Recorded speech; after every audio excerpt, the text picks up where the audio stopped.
Odell Beckham Jr. wants to get paid. That was the message he delivered when I spoke to him on Saturday night in Minneapolis for the Super Bowl. He was on the red carpet for the NFL awards show. Caught up to him for a few minutes, and he made it clear he's ready to get his contract extension signed. Said it's just kind of time to get it over with. He wants to know where home is going to be. He's obviously signed for one more year on the fifth-year option at $8.5 million, but he's looking for that long-term security. 5-6 year deal worth, probably north of $100 million. And I know a lot of Giants fans don't think that's going to happen. And there's plenty of reasons for that. He's coming off, obviously, an injury. But listen, it's a fractured ankle. Bones heal and guys recover. It's not the type of injury that should have long-term ramifications. Of course, that remains to be seen. Maybe a big concern is some of the immaturity, and they want to see if that has changed. But obviously, if you give the guy a contract in the offseason, won't have an opportunity to see if he has kind of, learned his lesson from some of his past transgressions. But the bigger thing I hear that I think is off the mark is that somehow new general manager Dave Gettleman, won't be inclined to give Odell a huge extension because of some of the stuff he did when he was in Carolina as the GM.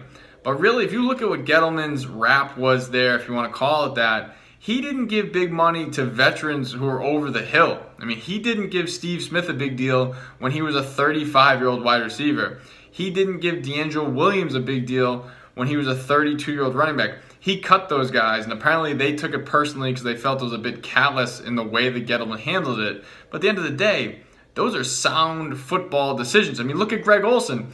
Basically, he got fired, and part of the reason, if you believe the reports out of Carolina, is because he wouldn't give Greg Olsen a big extension based on things he had done in the past. Well, Greg Olsen barely played this year, so I think again, Dave Gettleman was justified in not shelling out big bucks for a player like that. But I think the big thing you have to look at that pertains to Odell, a player in his prime, is that Gettleman was not shy about shelling out big contracts to his star players while he was in Carolina. I mean, Cam Newton signed a 5-year, $103 million contract heading into his 5th year in Carolina. Luke Kuechly signed a 5-year, $62 million contract heading into his 4th year in Carolina. Kawan Short, a defensive tackle, he signed a 5-year, $80 million deal heading into his 5th year in Carolina. So again, those are 3 major examples of Dave Gettleman recognizing I have a superstar young player at a position, and I'm going to lock him up before he tests free agency, before we even really get down the free agent, the franchise tag road. I think with Kawan Short, he might have, got the tender for the franchise tag, but they came to a long-term agreement.